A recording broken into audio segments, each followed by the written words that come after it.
And we have CBS4's Jim DeFede joining us now. Jim, nice to see you. So what is the big picture here? What's the next step now that the report has been delivered? So obviously now this all started, we have to remember, as an intelligence issue. So there's a lot of confidential information of an intelligence nature that's going to be contained in this report. Congress can be briefed on those intelligence findings, but there are also certain parts of it which can be declassified and released to the public. Now, that's the part that's going to take some negotiating. But let's take a step back for a second. So what does this mean, really, that the fact that the Mueller report has been delivered? Well, one, it means that there will be no more indictments from Mueller. Mueller's part of this investigation is over. So the last indictment that he will have brought will be against Roger Stone.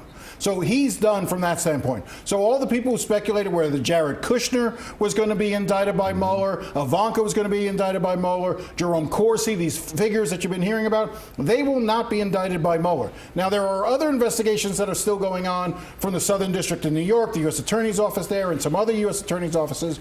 But as far as Robert Mueller's work is, it's over. It seems as though this is going to turn to a political football now about transparency and what the Attorney General should let the public see. You're absolutely right. This is where it now goes. Already we're hearing from both Nancy Pelosi, Chuck Schumer.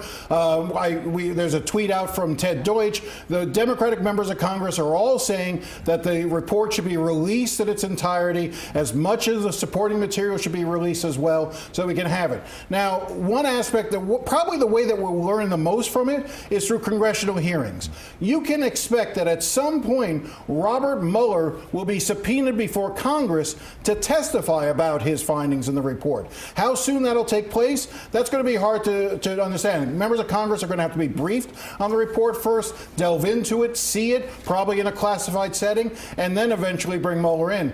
But I wouldn't expect, for instance, Bob Mueller to have a press conference, later tonight or over the weekend or on Monday. I think the only time we'll finally hear his voice is before Congress. And the question is, of course, how far up the ladder will this go to the president, and how much will be at his doorstep?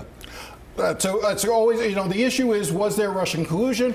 Was there obstruction? The fact that the Justice Department guidelines say that a sitting president cannot be indicted, so the members of Congress, or the Democratic members, are going to want to know, all right, if that rule wasn't in place, would you have indicted the president for obstruction? And what material is there? But on the counter side of it, too, is there is DOJ rules that say if you don't bring a charge against someone, you shouldn't be able to just badmouth them incoherently, and just releasing information. So it's a balancing act. All right, Jim, thank you very much. We appreciate it. And as more details surrounding the Mueller report become available, we will bring you updates on air and online at cbsmiami.com.